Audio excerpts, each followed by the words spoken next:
Mugetufuna ye omuyimbi King Saha kyakoze Bebekulu kibadde kikambwe nnyo ekikonde kinyose mu katambi kengendo okubeera nga bwentyo nkuzanyira kankuwe katambi ka Bebekulu akalese tabu n'oluvannyuma ate nkuzanyire n'aka King Saha buterevu ngamba ntino Bobi Wine omutwego munafu nnyo. At least emyaka gy'omaze mu politics today wali badde oyina ky'oyizeeko. Museveni bw'aba kuba akalulu wali badde oyiga akubira wa. You have to learn from the best. Bulijjo nange nenoonyamu ekintu ekigambo waayo oba kasajja nkawalana lwa music no naye n'obwongo obukalu nabo butukooya. That's why we are still stuck with the NRM. Gwe notamanya nti obukulembeze is not about Baganda. Otukyayisiza abantu bonna oyagala okuleeta tribalism eddemu abantu batandika okubanga batulabanga Abaganda. Tugenda kwesigala nti tukyukenga basobola okuba nti tuli Baganda ennyindo tuzisale ngoma zo tukyayisa. Can't you just learn that leadership is about every tribe, not one? Then nizileta namboze embo fe tusobola okufuna obululu Buganda is region endala ne tubagana okulonda. Really? And you are a human being in Uganda here? Ye mwe abatudde mu bantu baffe wano mbu mukulembeza.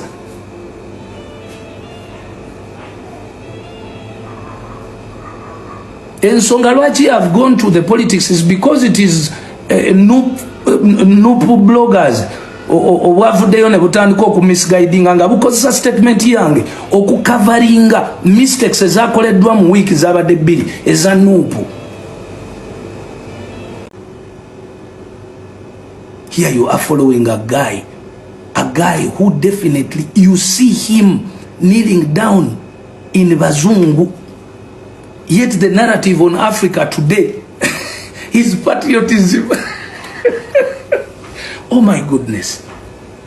And you even say Abadembazungu and Nemukuba Nenga. Really?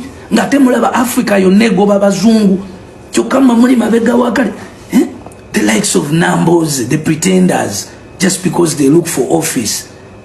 So and this issue eri politikeno eyo njagala nnyo because it is serving people two way. Ebintu bya politics ebyo biri mba serving a two way, and I'm happy that things are happening that way.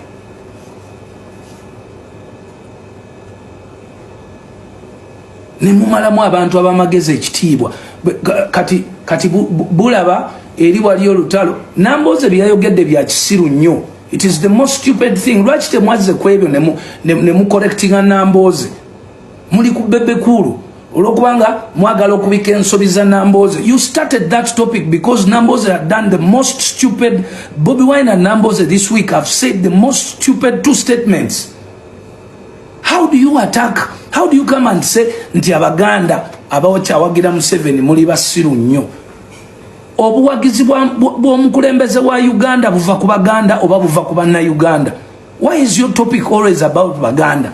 Can't you have common sense and see nti nekyo kikukyaya tribes endala? Abuterevu nnyo oyo nno ye mukulu Bebekulu mu bigambo bye kansuubire osobodde okubeera nga mwanatu omwewulirirako. Talina kigambo kiwoomu kyonna eri omukulembeze Robert Sentamu Kyagulanyi nga kogase n'ekibiina kyonna ekya National Unity Platform. Ono nno agamba nti politics owa Bobi Wine nti yeetolooledde nnyo ku Baganda kwegamba tribes endala bazisudde bbali bo balaga beetolooledde nnyo wano mu Buganda, tribes endala basalawo okubeera nga bazikasukeeri ng'agamba nno tekijja kukola yadde n'omulundi n'ogumu. Mpa endowooza yo ku bigambo by'omukulu ono Bebekulu. Yitira mu comment section buterevu oberenga bwotyo onteerawo endowooza yo. Kakati abantu si basanyufu wadde yadde n'omulundi n'ogumu oluvannyuma lwa Bebekulu okujja ku live nga mukaawu ate nga agezaako okubeera nga atabukira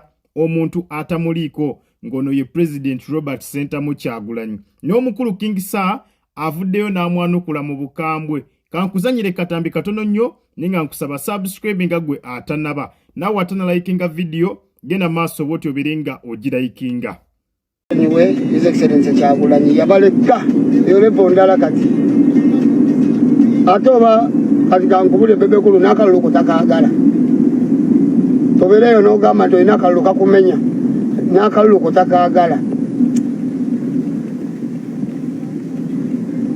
musajja omwesibyeko omusibye mu bibuuzi byo ne byategeera byanjawulo ku byotegeera ne babagamba bugambi nti mutule ku pano mwogere ku oil tolina kyomanyi ne bagamba mutule ku pano mwogere ku budget tolina kyomanyi osibye omusajja mu bibuuzi byo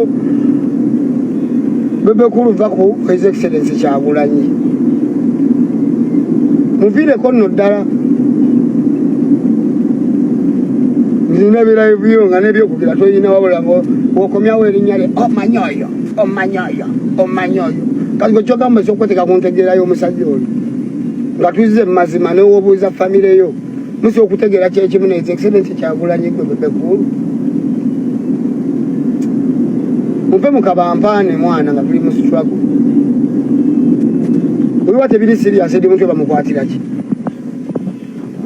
wabanga olowooza tatadde bunkenge ku bantu bo edi mutwe bamukwatira ki nnyo oyo nno ye muyimbi King Saha mu bigambo bye kansuubire osobodde okubeera nga mwanattu omwewulirirako ekyamazima kyo si musanyufu ne live omukulu Bebekulu gye yakoze nadda mu kubeera nga ajjonkera omuntu atamuliiko Robert Sentamu Kyagulanyi omukulu agamba nti ekyamazima abayimbi nga Bebekulu tebannakkiriza nti omusajja ekyamazima yabayitako tebannabakukkiriza nti omusajja ekyamazima takyali mu levo zaabwe nti era kaakati kyekibaluma n'okutuuka okubeera nga boogera bye mu kubeera nga mwanattu bamwogerako jjukira nga bwe nkuzannyidde awo emabega olunaku olw'eggulo omukulu Bebekulu yagenze ku live naye nga live eno bw'obwedda buli waayogera ebigambo 3-4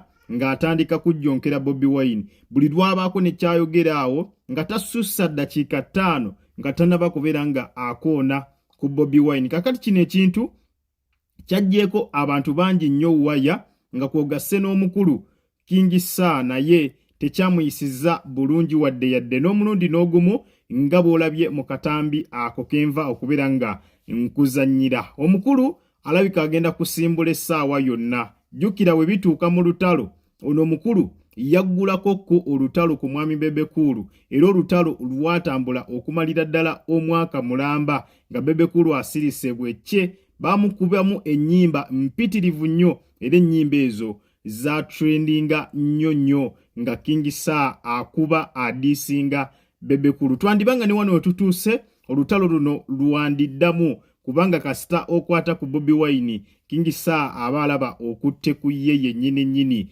kaakati twandibanga essaawa yonna twandiddamu ne tusimbula olutalo ssematalo mu makkati g'omukulu Mansuru King Saha nga kwogasse n'omukulu Bebekulu katulinde tulabewa ate mwanattu gye binaggwera naye ng'abantu bo si basanyufu wadde yadde n'omulundi n'ogumu naddala abaana bannankyukakyuka bagamba nti Bebekulu yakoze bubi nnyo okubeera nga ayisa mu mukulembeze eggaali era we twogerera essaawa eno social media ekutte omuliro kye bali mu kukola Bebekulu bali mu kubeera nga bamussa ku ntandaalo bali mu kumukalirira ku kye yakoze ekyokubeera nga alumba President Robert Sentamu Kyagulanyi yembeera bwetyo bwekyayimiridde saidi zeeyo gwe kyobokola kiri kimu weekuumire ku mukutu ogwajjika media amawulire gonna tujja beera nga tugwa kutuusaako butereevu subscribe nga ggwe